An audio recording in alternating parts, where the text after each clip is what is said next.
सभी को प्रेम से राधे राधे। जय श्री कृष्ण भगवान की जय हो। हे मेरे कृष्ण कन्हैया गोविंद माधव दास को बारंबार प्रणाम। आपकी कृपा से सब काम हो रहा है, करते हो तुम कन्हैया मेरा नाम हो रहा है। आज मैं आपको भागवत पुराण का 7वां पार्ट सुनाऊं हूँ। 7वें पार्ट में आप सुनिएगा, जब छठे में ये पांडव पुत्रों का वर्णन किया गया था और नारद जी का आज आगे सुनाते हैं। भीष्म पितामह और सभी मतलब ये महाभारत के विषय में ही बताया गया है। महाराज युधिष्ठिर को अपने अपने परिवार निकटस्थन जनों के मारे जाने का बड़ा शोक हो रहा था। श्री कृष्ण ने उन्हें बहुत तेरा समझाया, लेकिन उनको मन को शांति नहीं मिली, क्योंकि धर्म युधिष्ठिर तो धर्म के दाता थे, तो वो कोई भी ऐसी चीज़ नहीं चाहते थे, वो धर्म पर ही चलते थे। लेकिन ये इतनी आपस में मौतें हो रही थी तो उसे सहन नहीं हो रहा था और कृष्ण उसको बार बार समझा रहे थे। वे कुरुक्षेत्र में सभी धर्मों का ज्ञान प्राप्त करने की इच्छा लेकर वहाँ पहुँचे, जहाँ भीष्म पितामह सैर सैया पर लेटे हुए थे। अर्जुन के साथ श्री हरि भी वहाँ पहुँच गए। सभी ने पितामह को दंडवत प्रणाम किया। पितामह को देखने के लिए ब्रह्म ऋषि, देवर्षि, राजर्षि आदि सभी वहाँ पर आए हुए थे। पितामह ने श्यामानुकूल सबका यथा योग्य सत्कार किया और वो मुस्कुरा मुस्कुरा के सभी से बातें कर रहे हैं।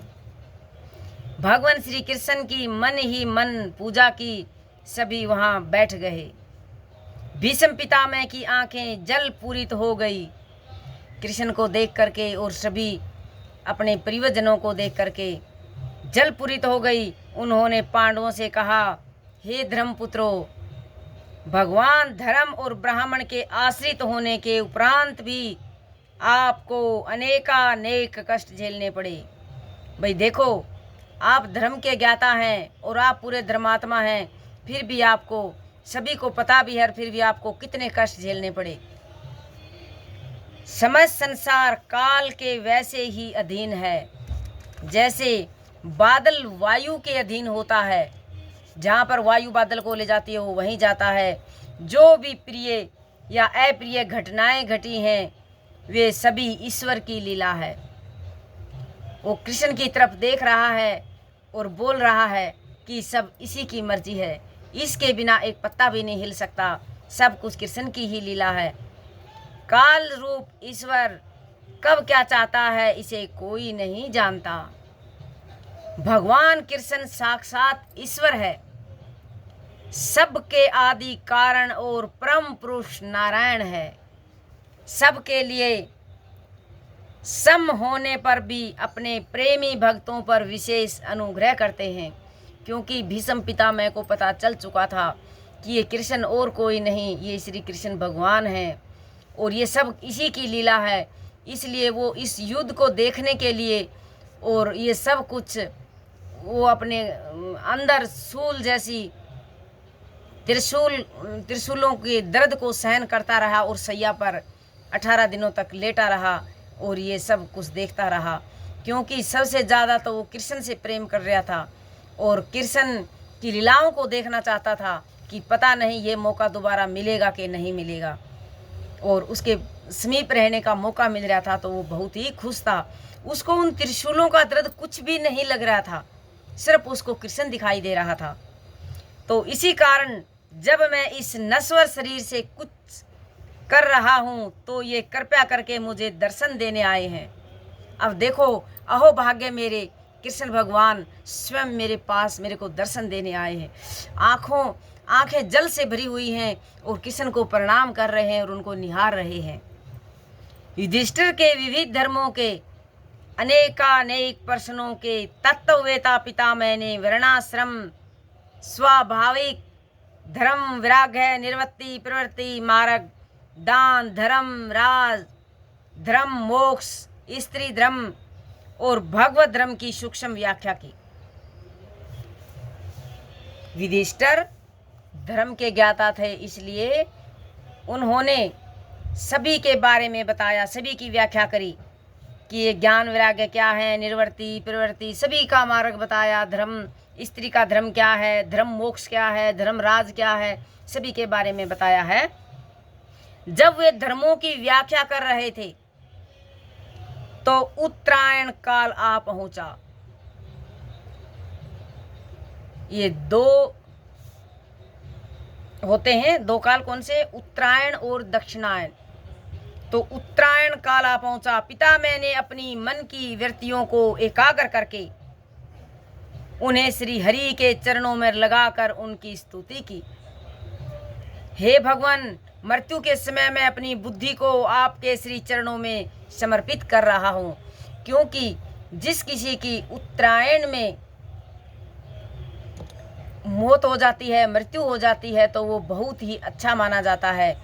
तो भीष्म पिता ने भी जब उत्तरायण काल आया तभी उसने अपने प्राण त्यागने की सोची। और जब वो प्राण, क्योंकि वो तो इच्छा मृत्यु लिए हुए थे, अपनी मर्जी से उन्होंने प्राण त्यागे थे, तो वे इच्छा से प्रभु श्री कृष्ण के चरणों में उन्होंने सोचा कि आज जैसा दिन मेरे को कहीं कभी नहीं मिलेगा। प्रभु श्री कृष्ण मेरे सामने हैं और उत्तरायण काल लगा हुआ है, तो उन्होंने अपने प्राण श्री कृष्ण के चरणों में समर्पित कर दिए।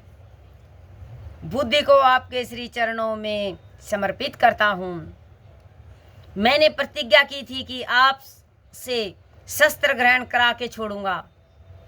आपने मेरे प्रति वात्सल्य के कारण अपनी शस्त्र न धारण करने वाली प्रतिज्ञा भी तोड़ डाली। उन्हीं भगवान पार्थ सारथी श्री कृष्ण में तेरी प्रति रहे, ऐसा कहकर पिता मैंने अपनी देह को त्याग कर दिया। युधिष्ठिर आदि उनकी अंत्येष्टि कर वापिस लौट गए। अब वे युधिष्ठिर, पांडव, जितने भी पांचों पांडव थे, उन्होंने उनके सामने ही, युधिष्ठिर के सामने जब भीष्म पितामह ने देह को त्याग दिया तो वह दुख से व्याकुल हुए, प्रणाम किया और वापसी लौट गए। श्री कृष्ण ने विधि पूर्वक युधिष्ठिर का राज्याभिषेक किया। पितामह और श्री हरि के उपदेशों से युधिष्ठिर की ग्लानि समाप्त हो गई। पितामह और श्री हरि के उपदेशों से, क्योंकि श्री कृष्ण ने उनको सब समझाया और फिर भीष्म पितामह ने भी समझाया कि सब हरि की लीला है, आपने कुछ नहीं किया, आपका कोई दोष नहीं है, तो उसने सारी ग्लानि समाप्त हो गई। कुछ काल बाद श्री हरि ने द्वारिका लौटने की इच्छा प्रकट की। कुंती, गांधारी, द्रौपदी, सुभद्रा, धृतराष्ट्र, कृपाचार्य, पांडव बंधु श्री हरि के विक्षोभ का वेग नहीं सह सके, उनके नेत्रों से जलाधार प्रभावित होने लगे। अर्जुन, उद्धव और सात्विक के साथ हस्तिनापुर से प्रस्थान किया। रास्ते में कुलवती स्त्रियां आपस में श्री कृष्ण को इंगित कर बातें करने लगी। सखियों, यही वे सनातन पुरुष परम ब्रह्मा परमात्मा है जो प्रलय के समय भी अपने रूप में स्थित रहते हैं। क्योंकि ये सबको पता था, अहो भाग्य उनके जो उस टाइम जिनका जन्म हुआ और जो श्री प्रभु श्री कृष्ण के सामने वो रहती थी, उनके दर्शन करती थी, तो वो बहुत ही भाग्यशाली थे। तो वो सखियां आपस में बातें कर रही हैं और बता रही हैं, सनातन पुरुष, ये वही सनातन पुरुष है, परम ब्रह्मा परमात्मा है, जो प्रलय के समय में भी अपने रूप में स्थित रहते हैं। उस समय सृष्टि के 3 गुण भी इन्हीं में लय हो जाते हैं। वास्तव में इन्हीं की भक्ति कर मान अपने अंतकरण को शुद्ध कर पाता है। वास्तव में कितने अच्छे से समझाया है भाई, कुछ भी कर लो, जब लास्ट में इसी के चरणों में, इनके शरण में जाकर ही हमारी अंतकरण की शुद्धि होती है। ये ही सृष्टि की रचना, पालन और संहार करने वाले होकर भी उसमें आसक्ति नहीं रखते, शौनकादि ऋषियों ने कहा, हे सूत जी, आप हमें उत्तरा के पुत्र परीक्षित के जन्मादि की कथा सुनाइए। भाई उनका जन्म कैसे हुआ। सूत जी बोले, उत्तरा के गर्भ में स्थित जीव परीक्षित जब अश्वत्थामा द्वारा छोड़े गए ब्रह्मास्त्र के तेज से जलने लगा तो उसे अपने समक्ष एक ज्योतिर्मय पुरुष अवस्थित दृष्टि गोचर हुआ। देखने में वह मातर अंगुष्ठ प्रमाण था। उसने पीतांबर धारण किया हुआ था। उसका वर्णन श्याम था। जब अश्वत्थामा ने गुस्से में आकर उत्तरा के गर्भ पर वो ब्रह्मास्त्र छोड़ा तब श्याम वर्ण श्री कृष्ण प्रभु वहीं पर पधार जाते हैं और छोटा रूप धारण कर लेते हैं, लेकिन वो किसी को दिखाई नहीं देता, खाली उत्तरा को दिखाई देता है। और उत्तरा देखती है कि ये श्याम वर्ण छोटा सा, उसका वर्णन श्याम है और छोटा सा है, ये खड़ा है, तो वो उसको निहार रही है। एक गदा लेकर वह गर्भ शिशु के चारों ओर घूमकर ब्रह्मशस्त्र की प्रचंड अग्नि को शांत कर रहा है। वो चक्रधारी विष्णु वो हाथ में गदा लिए उत्तरा की परिक्रमा कर रहा है, उस गर्भ की परिक्रमा कर रहा है, उस राजा परीक्षित को बचाने के लिए, और उस ब्रह्मास्त्र की अग्नि को वो शांत कर रहा है। जब ब्रह्मास्त्र की अग्नि शांत हो गई, वह परम पुरुष अंतर्ध्यान हो गया। शुभ घड़ी में पांडव परिवार में परीक्षित का जन्म हुआ। ये सब कुछ नहीं तो परीक्षित पेट में ही, गर्भ में ही समाप्त हो जाता, लेकिन ये सब कुछ प्रभु की लीला से ही हुआ। प्रभु चाहे तो क्या नहीं कर दे, सब कुछ कर सकते हैं। तो वो अंतर्ध्यान हो गए। शुभ घड़ी में पांडव परिवार में राजा परीक्षित का जन्म हुआ। युधिष्ठिर को पोतर जन्म का अपार हर्ष हुआ। उन्होंने ब्राह्मणों को स्वर्ग से सज्जित गौएं, भूमि, दान आदि देकर खुश किया, दान किया। ब्राह्मणों ने प्रसन्न होकर कहा, यह बालक महातेजस्वी, सूरवीर और भगवान का भगत होगा। धर्मराज, यह मर्यादा पुरुषोत्तम राम की भांति ब्राह्मण भगत और सत्यनिष्ठ होगा। आशुतोष शिव के समान भगत वत्सल दानी होगा तथा दुष्यंत पुत्र भरत की भांति अपने वंश के गौरव को बढ़ाने वाला होगा। धनुर्धनों में सहस्त्र बाहु और अपने दादा अर्जुन की तरह होगा। इतना आशीर्वाद दिया ब्राह्मणों ने खुश होकर के। शिवी के समान दानी और आश्रय देने में विष्णु के समान बनेगा। भगवान कृष्ण के अनुयायी याति की तरह धार्मिक धैर्य में बलि के समान तथा भगवान के प्रति दृढ़ निष्ठा में प्रहलाद के समान होगा। और उन ब्राह्मणों का अभी भी मन नहीं भर रहा, वो बार बार उनको आशीर्वाद देते ही जा रहे हैं। दृढ़ निष्ठा में प्रहलाद के समान होगा। एक दिन ब्राह्मण कुमार के हिसाब से तक्षत दंश से अपनी मृत्यु की बात सुन सभी अपनी आसक्तियों को त्याग कर भगवत चरणों में निरत हो जाएगा। ये ब्राह्मणों ने पहले ही निश्चित कर दिया था। अंत में गंगा तट परमहंस सुखदेव जी से आत्म ज्ञान प्राप्त कर मोक्ष को प्राप्त होगा। ये ऐसा बालक होगा। ज्योतिष शास्त्र के मर्मज्ञ विद्वान इस प्रकार बच्चे का जन्म फल बतला कर चले गए। उसका पूरा जन्म फल की उसकी जन्म राशि बतला करके चले गए। यहाँ बालक परीक्षित नाम से प्रसिद्ध हुआ।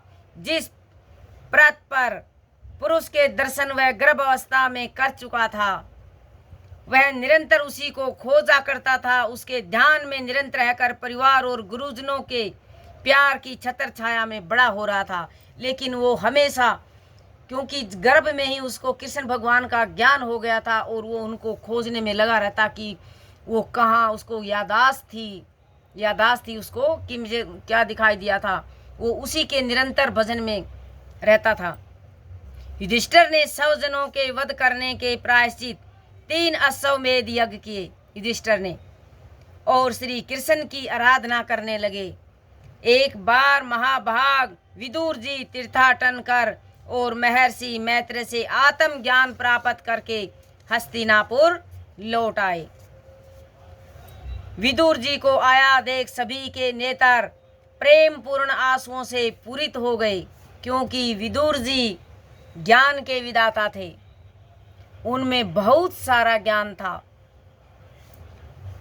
वो हस्तिनापुर के ही चिराग थे, लेकिन एक दासी के पेट से पैदा हुए थे, तो उनको अलग रखा जाता था और थोड़ा भेदभाव भी रखा जाता था, लेकिन उनमें ज्ञान बहुत ज़्यादा था। वो पहले से ही बता दिया करते थे कि आज क्या होने वाला है, लेकिन राजा धृतराष्ट्र उसकी सुनते ही कहाँ थे।